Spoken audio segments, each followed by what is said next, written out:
আসসালামু আলাইকুম। আমি আর যে ফার্ম থেকে আরিফ আপনাদের মাঝে নতুন আরেকটি ভিডিও নিয়ে আসলাম। আজকে আমার মুরগির বয়স 25 দিন। আপনারা দেখতেই পাচ্ছেন মুরগিগুলো মোটামুটি স্বাভাবিক একটি আকারে চলে এসেছে। এখন মুরগিগুলো বেশ ওয়েট আসা শুরু হয়েছে। তো আজকে এখানে দেখতেই পাচ্ছেন, এখানে আমার মুরগি রয়েছে 500। তো আমি আগেই বলেছিলাম 520টি মুরগি নিয়ে আমি এই খামারটি দিয়েছিলাম। তো এই খামারটিতে 520টি মুরগি ওঠানোর পরে তো টোটাল 20টি মুরগি আমার বিভিন্ন কারণে মারা গেছে। তো এখন এখানে রয়েছে 500 মুরগি। তো একটি মুরগি দেখেন অসুস্থ, তারপরও এই মুরগিটি এখনও কিছু হয়নি। তো এখন পর্যন্ত আমি ব্রয়লার স্ট্যাটাসটা আমি খাওয়াচ্ছি, আগে যে ফিডটা ছিল সেটাই খাওয়াচ্ছি। তো এরপরে আমি বড় ফিডটি খাওয়ানো শুরু করব, কারণ এখন মোটামুটি স্বাভাবিক অবস্থায় আছে মুরগিগুলো। তো আপনারা দেখতে পাচ্ছেন এখন মুরগির গড় ওয়েট 200 থেকে 250। আর যদি আমি এভারেজ ওয়েট না হিসাব করি, পিস বা হিসাব করি, তাহলে কিছু কিছু মুরগির 400, 450, 300, 350 প্লাস রয়েছে। তো 500 গ্রামের কাছাকাছিও রয়েছে। দেখতে পাচ্ছেন মুরগিগুলো টুকরোটুকি করতেছে কেমনভাবে। তো এইভাবে আর কি মুরগিগুলো আমি বড় করছি, আপনারা দেখতেই পাচ্ছেন। তো প্রথমত আপনারা যদি ভ্যাকসিনগুলো ঠিক মতন করেন এবং মুরগিগুলো ঠিক মতন পালা শুরু করেন, তাহলে আপনারা একটু কেয়ার নিলেই মুরগিগুলো সাধারণত ভালো থাকবে এবং সুস্থ থাকবে। মুরগি যখন সুস্থ থাকবে তখন আপনার খাবে এবং মুরগির গ্রোথটা ঠিক আসবে। তো এখন পর্যন্ত আমার এখানে তেমন বড় ধরনের কোনো রোগ হয়নি, বড় কিছু আসেনি। একটি মুরগি অসুস্থ রয়েছে, তারপরও রিকভার হওয়ার আশাটাই বেশি, কারণ খাওয়া দাওয়া করছে ঠিকমতো। তো সেই হিসেবে আমি ভাবছি যে এটা রিকভার হয়ে যাবে। তো এখনও দেখতে পাচ্ছেন মুরগিটা চালুই রয়েছে। তো এখনও সমস্যা হয়নি। আর এখানে দেখতে পাচ্ছেন মুরগি আপনার খুব চঞ্চল এবং ভালো আছে। আর একটা জিনিস সবসময় খেয়াল রাখবেন, যতটা পরিষ্কারভাবে খাবার এবং খাবার পানি দিতে পারবেন ততই আপনার জন্য ভালো। কারণ এখানে আমি দেখতে পাচ্ছেন আমি খাবারের পানিগুলো প্রতিনিয়ত 2-3 বার করে চেঞ্জ করি, যাতে করে মুরগির গ্রোথ এবং মুরগি সুস্থ থাকে সেই হিসেবে। তো এখানে আপনার রাতে আমি বিভিন্ন কারণে বাইরে থাকি বা আসতে পারি না, তো সবসময় আসা হয় না। তো আমি সকালে একবার আসি, পানি চেঞ্জ করি, খাবার দেই। দুপুরে আবার আসি, পানি চেঞ্জ করি, খাবার দেই। আবার রাতে আসি, মানে রাতে বলতে গেলে এই আপনার সন্ধ্যার পরে এসে পানি চেঞ্জ করে খাবার দিই। আবার দেখা যায় যে শোয়ার আগে যদি আমি আসতে পারি তাহলে আরেকবার আসি 10টার দিক দিয়ে, এসে আমি এখানে পানি এবং খাবার এগুলো দেওয়ার চেষ্টা করি। তো এখানে মূলত আপনার মুরগিগুলো যত পানি খাওয়াবেন এবং যত পানি ফ্রেশ রাখবেন ততই ভালো। তো এখানে আপনারা খেয়াল রাখবেন যে পানি যদি নিয়মিত চেঞ্জ করেন তাহলে মুরগি ভালো থাকবে এবং মুরগি সুস্থ রাখার জন্য পানি চেঞ্জ করতে হবে। আর মুরগি এখনও মুরগির ওরকম ওষুধ আপনার দেওয়ার প্রয়োজন পড়েনি। যখন প্রয়োজন হবে তখন আপনাদেরকে অবশ্যই আমি জানাবো। ওই মুরগিটা দেখতে পাচ্ছেন মুরগিগুলো কেমন টুকরাটুকি করছে কিছু কিছু। তো আমি কিছু কিছু করে ঠোঁট কাটতেছি। তো এখানে ঠোঁটগুলো একটা আপনারা করবেন, একটি হিটার আছে ছোট পকেট হিটার, এটা চার্জ করে নিয়ে এসে মুরগিটাকে ধরে মুরগির ঠোঁটটার ভিতরে দিলে ঠিক মতন পরে যে সাইজ চাবেন আপনারা সেই সাইজে চলে আসবে। তা সেক্ষেত্রে আপনারা এটা করতে পারবেন। তো আমার কাছে এখন পর্যন্ত এটা কেনা হয়নি, তো আমি আগামীতে ওটা কিনবো। এখন বুঝতেই পারছেন এখন আমি ওটা কিনতে আগ্রহী না, কারণ এবার আমার এই মুরগিটা তোলাটাই খুব টাফ হয়ে যাচ্ছে। কিছু টাকা নিয়ে বসেছিলাম, তো মোটামুটি ভালোই খরচ হয়ে গেছে।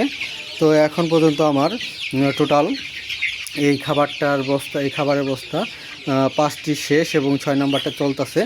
তো আপনাদেরও হয়তো বা এরকম হবে। তো আপনারা একটা জিনিস খেয়াল রাখবেন যে এখানে মুরগি হিসাব করে খাবার হিসাব করবেন। তো এরপরে আপনারা যখন বড় খাবারটা খাওয়াবেন তখন আপনারা সবসময় বড় খাবারের সাথে আপনারা চেষ্টা করবেন ভুট্টা ভাঙ্গা খাওয়ানোর। তাহলে কি হবে যে মুরগির গ্রোথটাও আসবে এবং প্লাস আপনার মুরগির পেটটাও ভরা থাকবে। তো এখানে খালি পেটে রাখলে মুরগিগুলোকে আপনারা গ্রোথ নিয়ে আসতে পারবেন না, প্লাস মুরগিগুলো অসুস্থ হবে। তো যদি বড় ফিটের সাথে আপনারা মুরগির খাবারে যদি আপনারা ভুট্টা ভাঙ্গা ইউজ করেন তাহলে একটু বেনিফিটটা একটু বেশি পাবেন। কারণ এই সব খাবার খুব দামি হয়, কারণ এক একটি বস্তা আমার 3100 টাকা করে পড়তেছে। তো আমার মোটামুটি এটা নিয়ে 6 বস্তায় আমার পড়েছে টোটাল 18,600 টাকা। তো আপনারা এখানে একটু চিন্তা করবেন যে যত ফিড কমায় খাওয়ানো যায় তত ভালো। তবে যেটা না খাওয়াইলে না হয় সেটা খাওয়াতেই হবে, কারণ কিছু কিছু ক্ষেত্রে আপনার ফিডগুলো খাওয়াতেই হবে। যেমন এরপরে আমি যখন বড় ফিড খাওয়াবো তখন যদি আমি সাথে ভুট্টা ভাঙ্গাটা দিই তাহলে মূলত আশা করা যায় যে এখানে কিছু ভালো প্রফিট আশা থাকবে, যে প্রফিটগুলো আমরা সাধারণত এখনও বুঝতে পারিনি। তো আপনারা এখানে কি করবেন, যদি ভুট্টা ভাঙ্গা দেন তাহলে এটা দিবেন হলো 30 দিনের পরে ভুট্টা ভাঙ্গা প্লাস বড় খাবার দিবেন মিক্স করে।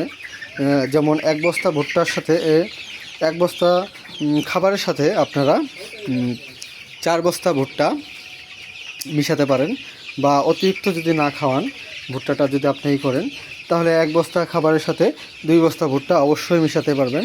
তাহলে আপনার খাবারটা আপনার কম লাগবে, তো টাকাটা একটু কম খরচ হবে।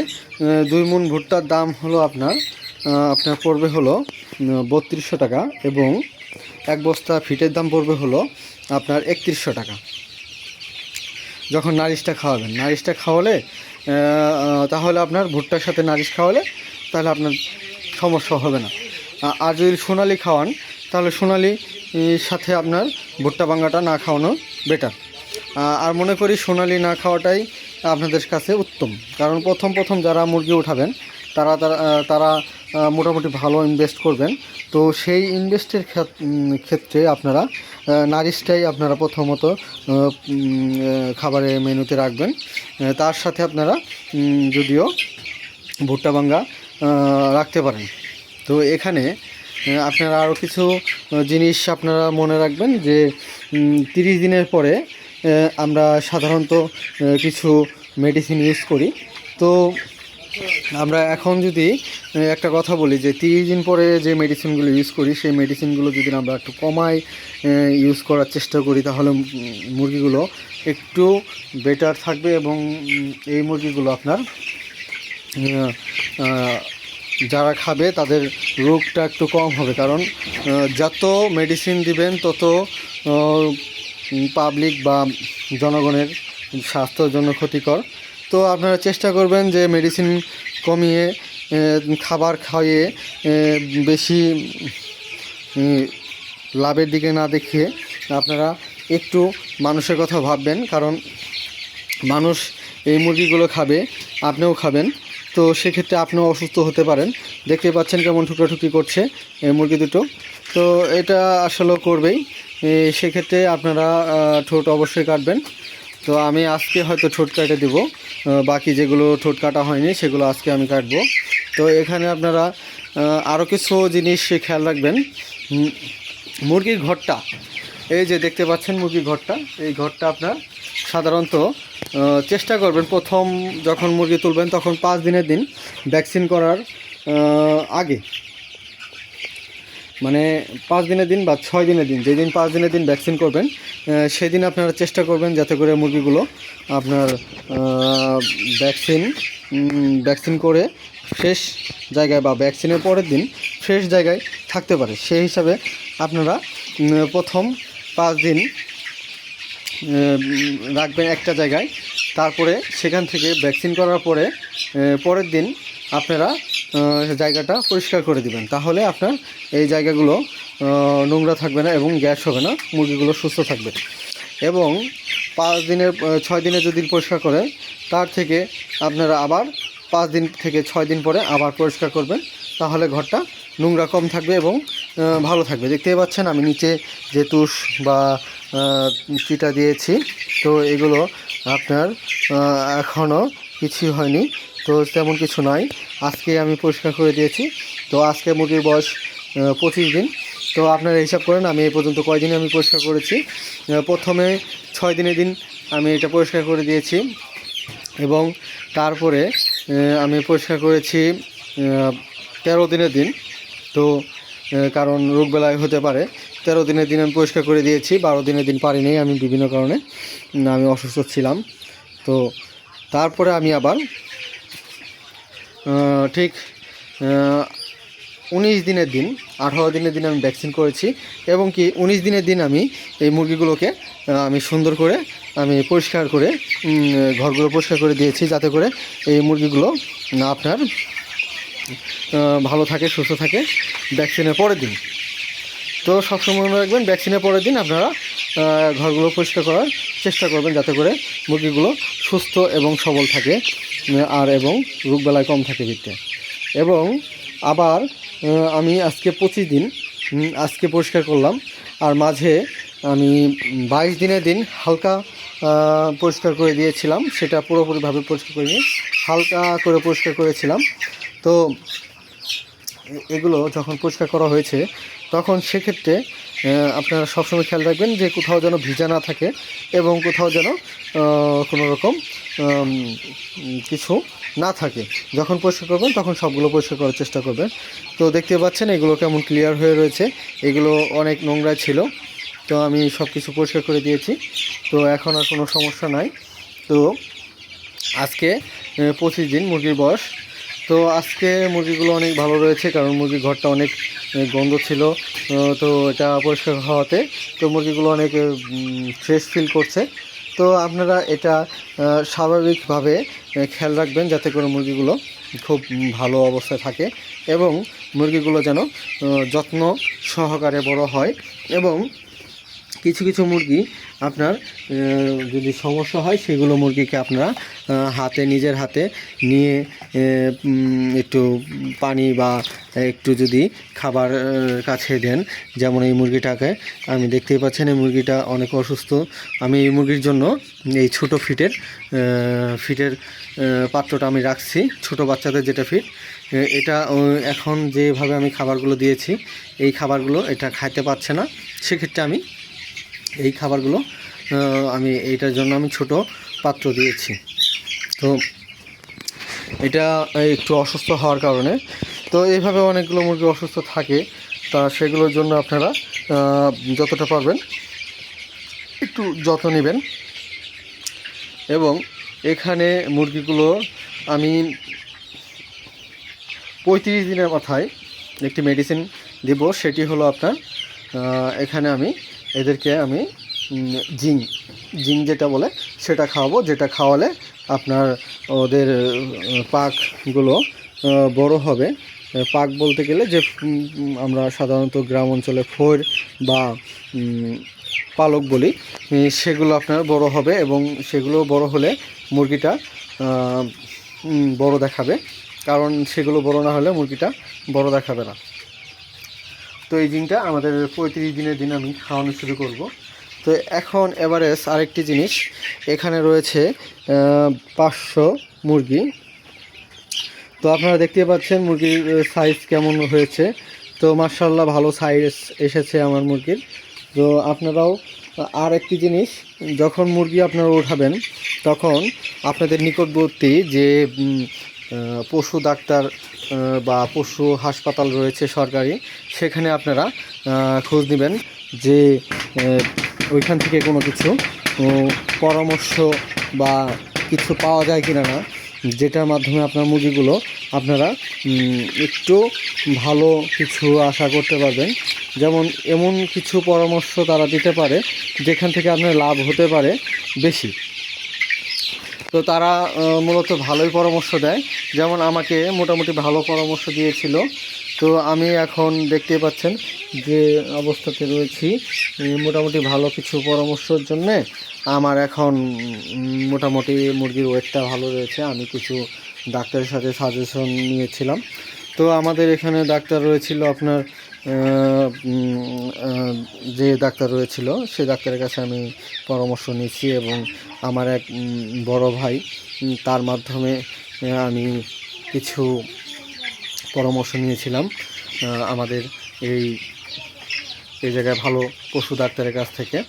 তো আর এখানে একটি জিনিস আমি বলি যে আপনার আমি এরপরে যে মেডিসিনগুলো ইউজ করব সব মেডিসিনগুলো আসলে একমি কোম্পানি থেকে আমাকে দিবে। মানে আমি একমি কোম্পানির এক বড় ভাইয়ের সাথে আমি যোগাযোগ করেছি একমি কোম্পানির। তো একমি কোম্পানি আমাকে বলেছে যা যা লাগবে আপনার বাসায় যেয়ে আমি দিয়ে আসবো, আপনার খামারে যেয়ে দিয়ে আসবো আমি। তো পরিচিত থাকার কারণে আমি এই ফিডব্যাকটা আমি পাচ্ছি এখন। তো এখন একমি কোম্পানি আমাকে সব কিছু সাজেশন দিচ্ছে, এবং তাদের যে নিজস্ব ডাক্তার রয়েছে সেই ডাক্তারও আমাকে সাজেশন দিচ্ছে। তো এরপরে আপনার এই জিঙ্ক, তারপরে আপনার কিছু রোগবালাই হলে সেইটা খাওয়াতে হবে, যেটা যেমন এখন পর্যন্ত সেরকম রোগবালাই আসেনি। তো আমি চাচ্ছিলাম যে 2-1 দিনের ভিতরে আমি এদেরকে একটি মেডিসিন দিব, সেটা হলো আপনার চুনাহাগা। তো চুনাহাগা হয়নি, বাট সেটা হতে পারে, সেই চিন্তা করে আমি এই মেডিসিনটা আমি দেওয়ার চেষ্টা করব। কারণ এটা যদি আমি আগে দিই তাহলে এটা হওয়ার সম্ভাবনাটা থাকবে না, কারণ এটা 25 দিন চলতেছে এখন। আমি 27 দিনের দিন এই মেডিসিনটা ইউজ করব ইনশাল্লাহ, আপনারা দেখবেন। তো আপনারা একটু পাশে থাকবেন, আমার ইউটিউব চ্যানেলকে সাবস্ক্রাইব করে রাখবেন নতুন নতুন ভিডিও পাওয়ার জন্য, এবং আমাকে সাপোর্ট করবেন বেশি বেশি। এবং আপনারা যদি কোনো খামারি হয়ে থাকেন, পুরাতন কোনো খামারি হয়ে থাকেন, আমাকে যদি সাজেস্ট করতে চান আমার কমেন্ট বক্সে অবশ্যই সাজেস্ট করবেন। আমি অবশ্যই আপনাদের পরামর্শ অনুযায়ী কিছু চেষ্টা করব। আমার যদি কোনো ভুল হয়ে থাকে সেটাও আমি রিকভার করার চেষ্টা করব। আরেকটি জিনিস, আপনাদের যদি কারো হেল্প লাগে তাহলে আমাকে অবশ্যই কমেন্ট বক্সে আমাকে জানাবেন। আমি অবশ্যই আপনাদেরকে যেটা জানি সেই দিক দিয়ে আমি হেল্প করার চেষ্টা করব। এবং কি আপনারা যে মেডিসিনগুলো খাওয়াবেন সেই মেডিসিনগুলো কোন কোম্পানির মেডিসিন ভালো হবে আর কোন কোম্পানিটা ভালো হবে না সেটাও আমার কাছে জানতে চাইলে আমি অবশ্যই আপনাদেরকে জানাবো। আর আমি কি খাওয়াই আর কি মেডিসিন আমি ইউজ করি কোন কোন কোম্পানির, সেগুলো আপনাদেরকে অবশ্যই আমি জানাবো। আর আপনারা একটি জিনিস আমাকে জানাবেন যে এই মুরগিগুলো আমি কত দিনের মাথায় অবশ্যই বিক্রি করতে পারবো, আপনারা দেখবেন সেগুলো। তারপরেও আপনারা একটু জানাবেন যে আপনারা এই সাইজ দেখার পরে আপনাদের কী মনে হয়, আমি কি 10 রোজা যাইতে মুরগিগুলোকে সেল করতে পারবো কি পারবো না। তো আমি আশা করি পারবো না, তারপরও হয়তো বা কিছু মুরগি সেল করার আশা আছে 10 রোজা থেকে। তো দেখি কিছু মুরগি দেখতে পাচ্ছেন, ওই যে একটি মুরগি ওটা আপনার 500 গ্রাম ওয়েট এসে পড়েছে। এরকম কিছু মুরগি রয়েছে, যেমন ওই যে এখানে এটা 400 গ্রাম ওয়েটে এসে পড়েছে। তো এরকম কিছু মুরগি রয়েছে 500-400 গ্রাম ওয়েট চলে এসেছে। তো এই মুরগিগুলো হয়তো আমি সেল করতে পারবো। আপনারা অবশ্যই আমাকে কমেন্ট বক্সে জানাবেন যে মুরগিগুলো ওয়েট আপনাদের কেমন এসেছে আর আপনারা কি করছেন। আরেকটি জিনিস, আপনারা বাচ্চাগুলো যখন নেবেন তখন বাচ্চা আর যে দোকানের মাধ্যমে বা যে খাদ্যের ডিলারের কাছ থেকে আপনারা বাচ্চাগুলো অর্ডার করবেন, সেগুলো আপনারা আসলে একটা জিনিস খেয়াল করবেন যে যতটা পারবেন আপনারা যদি খাদ্য ডিলার বাদ দিয়ে যদি আপনারা যদি গিয়ে বগুড়া থেকে ডাইরেক্ট সরাসরি তাদের সাথে কথা বলে বাচ্চা নিয়ে আসতে পারেন হ্যাচারি থেকে, তাহলে সব থেকে বেটার হয়। আর পরে তার সাথে যোগাযোগ করে আপনি প্রতিবার বাচ্চাগুলো নেবেন, তাহলে আরও ভালো হয়। আরেকটি জিনিস, আপনারা এই মুরগিগুলো যখন পালবেন তখন আপনারা যতটা পারবেন চেষ্টা করবেন এখানে পরিষ্কারভাবে পরিচ্ছন্নভাবে নিজে থাকার এবং নিজে যখন ঢুকবেন তখন একটু সতর্ক হয়ে ঢুকবেন যেন আপনার সাথে কোনো রোগ জীবাণু না ঢুকে, সেদিক দিয়ে খেয়াল রাখবেন। আর আপনারাও একটু খেয়াল রাখবেন, প্রথম যারা মুরগি উঠাবেন তারা একটু খেয়াল রাখবেন যাতে করে আপনারা নিজেরা অসুস্থ না হন। আমি মাঝে অসুস্থ হয়ে পড়েছিলাম, ঠান্ডা জ্বর কাশি, তো এখন আমার কাশি রয়েছে, তারপরেও আমি আপনাদেরকে ভিডিও করে দেখাচ্ছি এখানে। তো এই কথা বলে আমি আপনাদের কাছ থেকে বিদায় নিব। তো আমি ARJ ফার্ম থেকে আপনাদের মাঝে আরিফ এই ভিডিওটি নিয়ে উপস্থিত হয়েছিলাম। তো এখন আমি আপনাদের কাছ থেকে বিদায় নিচ্ছি। আসসালামু আলাইকুম, আল্লাহ হাফেজ।